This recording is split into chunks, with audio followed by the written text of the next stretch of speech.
یقین وکړه چې دا به ګورې سره ناروا وکړي دا مور چې د ګلرنګې دغه تور سړي له ورکړي که څوک مې وجنې لاسې هم نه نیسم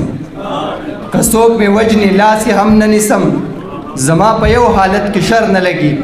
د اکرام الله ګران بابا په دغه شعر باندې یو سین علي پروانه صاحب ته بلنه ورکوم چې راشي او تاسو سره خپل شعرونه شریک کړي د لاسونو پړقا په کار ده خو ملګري د اختصار په کار ده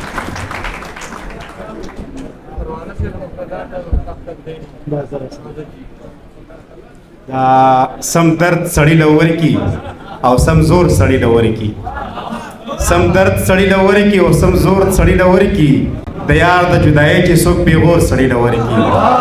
مننه او یقین وکړه چې دا به ګورې سره ناروا وکړي یقین وکړه چې دا به ګورې سره ناروا وکړي دا مور چې د ګلرنګې دغه تور سړي له ورکړي زما د مینې د انکار په خپلو کړو خفه دی زما د مینې د انکار په خپلو کړو خفه دی ما اورېدلي دي چې یار په خپلو کړو خفه دی هغه چې ما ته یې ویل تاله یې نه در کومه هغه چې ما ته یې ویل تاله یې نه در کومه اورم د هغه جنۍ پلار په خپلو کړو خفه دی مننه غزل دی چې ډېرې مودې نه یو تصویر مې په مزغو کې پروت دی ډېرې مودې نه یو تصویر مې په مزغو کې پروت دی ځکه هر خیال مې د غزل په رنګینو کې پروت دی مننه چې یو زما د ټول عمر جړا په هیڅ اثر ونه کو زما د ټول عمر جړا په هیڅ اثر ونه کو سینه کې زړه لري که کاڼې په اوبو کې پروت دی او دغه سینګار یې نمونه ده د بېوسه ژوندون دغه سینګار یې نمونه ده د بېوسه ژوندون ګل د ورخاړې ټومبلې په کمسو کې پروت دی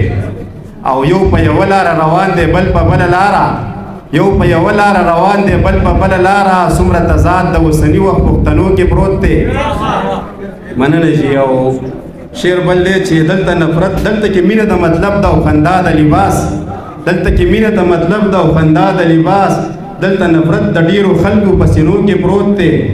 او خیرنی شعر دی چې ته یادېږي خو مجبوره دی درتللی نه شي ته یادېږي خو مجبوره دی درتللی نه شي ستا پروانه د رواجونو زولنو کې پروت دی صدر صاحب په اجازت باندې چې راغورځېدم په ټوله لاره مې ټالۍ وخوړې راغورځېدم په ټوله لاره مې ټالۍ وخوړې د اختر شپه او ما څلور د خوب ګولۍ وخوړې مننه چې ستا تعویضونو په جانان باندې اثر ونه کو ستا تعویضونو په جانان باندې اثر ونه کو شیخ زمانه شکرانې دې په ټګۍ وخوړې او ښکليه که تا زمانه وخوړې نو څه چلو شو ښکليه که تا زمانه وخوړې نو څه چلو شو دلته بدها ښکلو د خلکو نه روپۍ وخوړې مننه